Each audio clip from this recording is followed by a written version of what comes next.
ग्राम रोजगार सेवक या यूं कहें मनरेगा कर्मियों के जीवन में इतनी सारी कठिनाइयां आ गई है कि उन्हें समझ में नहीं आ रहा कि आखिर अब अगला कदम वो क्या उठाएंगे। ऐसे में देखने को मिला कि कई सारे मनरेगा कर्मी जो है वो अपने जीवन लीला को समाप्त कर लिए हैं और इस वजह से काफी ज्यादा समस्याओं का सामना करना पड़ रहा है। मानदेय आ नहीं रहा है समय से, जिस वजह से जो मनरेगा कर्मी है उनको आर्थिक तंगी से जूझना पड़ रहा है और इस वजह से ना तो वो अपने बच्चों पर ध्यान दे पा रहे हैं, ना ही अपने परिवार पर ध्यान दे पा रहे हैं। और लगातार ये मनरेगा कर्मी या यूं कहें ग्राम रोजगार सेवक अपनी आवाज को बुलंद कर रहे हैं, अपनी आवाज को उठा रहे हैं, लेकिन फिर भी न जाने क्यों सरकार इनकी तरफ ध्यान नहीं दे रही है। मुख्यमंत्री योगी आदित्यनाथ ने स्वयं इनसे वादा किया था कि इनकी समस्याओं का हल किया जाएगा, लेकिन इतना वक्त बीत गया, अभी तक समस्याओं का कोई हल होते हुए नजर नहीं आ रहा है। ऐसे में अटल टीवी की टीम ने बातचीत की प्रदेश अध्यक्ष भूपेश सिंह से, तो उन्होंने बताया कि उनकी हाल ही में मुलाकात हुई है शासन प्रशासन के नुमाइंदों से, तो उसमें ऐसा कहा गया है कि जो मनरेगा कर्मी है दिवाली तक उनका मानदेय दिया जाएगा और जल्द से जल्द उनकी समस्याओं को हल करने का प्रयास किया जाएगा, जिसमें उन्हें पूरी उम्मीद है कि दिवाली तक जो मनरेगा कर्मी है उनका मानदेय जरूर आ जाएगा। ज्यादा जानकारी देते हुए भूपेश सिंह ने क्या कुछ कहा है आप भी सुनिए।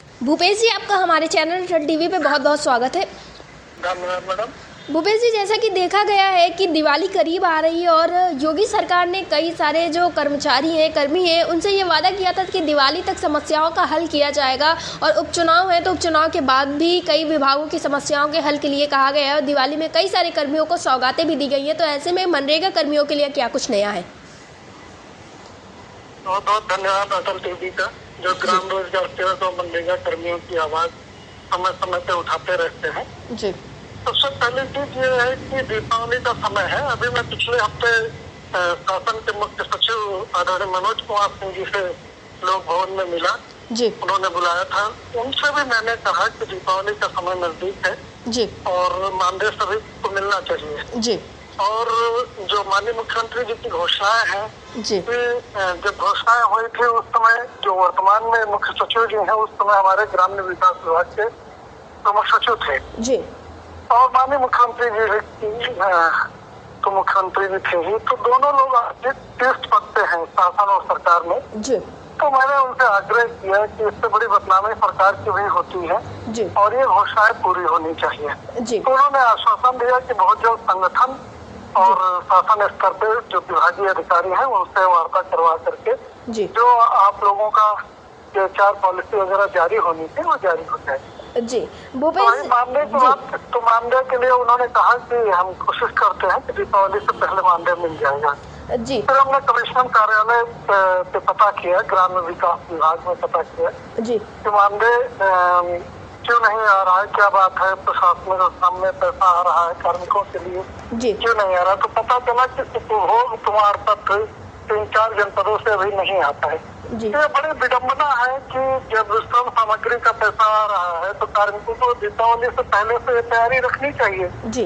है ना। उच्च अधिकारियों को समय से वेतन न मिले, जिनके लाखों रुपए वेतन होता है तो उनको दिक्कत हो जाती है। यहाँ पे 7888 रुपए मानदेय है, वो भी समय से नहीं मिल रहा है, तो बड़ी समस्या है। ये मिलना चाहिए और सरकार और शासन से मांग भी करते हैं अटल टीवी के माध्यम से कि दीपावली से मानदेय की व्यवस्था किसी भी फंड से किया जाए जी। बाद में जब उनका प्रशासनिक में भारत सरकार से जब मिले तो अपना ले लेंगे जी। तो इससे पहले भी हो चुका है कि राज्य सरकार अपने फंड से दे देती है जी। तो व्यवस्था होनी चाहिए और मानदेय मिलना चाहिए। ये मैं आपके टीवी के माध्यम से आग्रह भी करूंगा, निवेदन भी करूंगा जी। भूपेश जी, जैसा कि देखा गया है कि मनरेगा कर्मी यूँ कहें कि ग्राम रोजगार सेवक जो है उनका मानदेय एकमात्र सहारा है। ऐसे में मानदेय न आने की वजह से क्या क्या समस्याओं जो है वो आप लोगों को जूझनी पड़ती है और किन किन समस्याओं से आप लोगों को निपटना पड़ रहा है इस बीच में? मानदेय न मिलने से सबसे बड़ी समस्या तो ये है कि हम लोगों के बच्चे जो स्कूल जा रहे हैं जी, फीस उनकी समय से नहीं दे पा रहे हैं।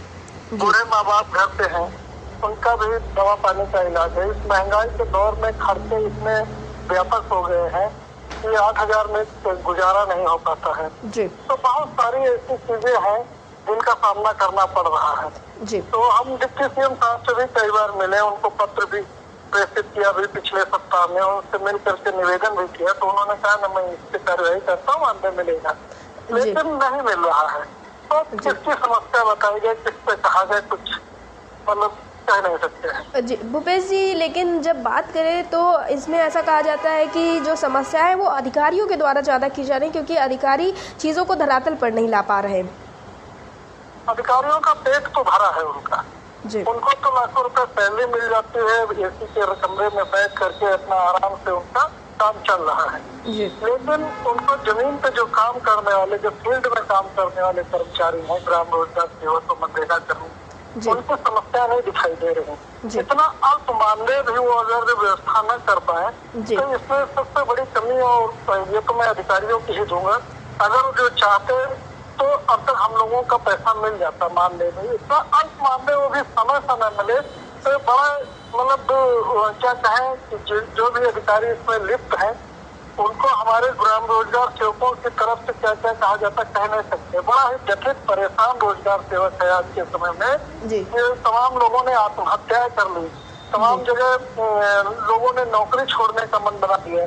बहुत जगह ये स्थिति होती है कि ग्राम रोजगार सेवक स्वयं मनरेगा मजदूरी करने के लिए परेशान हो रहे हैं। उसके माँ बाप से लेकर के तमाम लोग, अब ये भी स्थिति है कि रोजगार सेवक है अपने माँ बाप को मनरेगा के कार्य में नहीं लगा सकता है तो वो मतलब बहुत ही स्थिति और भुखमरी की कगार तक पहुँचने की स्थिति आ गई है।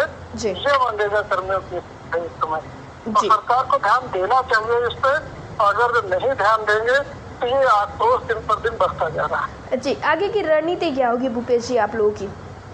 अभी तो ये दीपावली के बाद हम लोग बैठक करके आगे की रणनीति बनाएंगे, जिसकी पत्राचार करके देख लिया गया, सबसे मिल करके देख लिया गया, और जैसा जो भी होगा अटल टीवी के माध्यम से हम सभी मनरेगा कर्मियों तक अपनी बात पहुँचाएंगे और बैठक के माध्यम से निर्देश जी। भूपेश जी, हम सरकार से निवेदन करेंगे कि वो दीपावली से पहले किसी न किसी फंड से, जैसे अन्य विभागों के कर्मचारियों के मानदेय और वेतन की व्यवस्था की जा रही है, वैसे ही ग्राम रोजगार सेवक और मनरेगा कर्मचारियों के भी मानदेय की व्यवस्था की जाए। जी, भूपेश जी, अटल टीवी से जुड़ने के लिए बहुत बहुत धन्यवाद।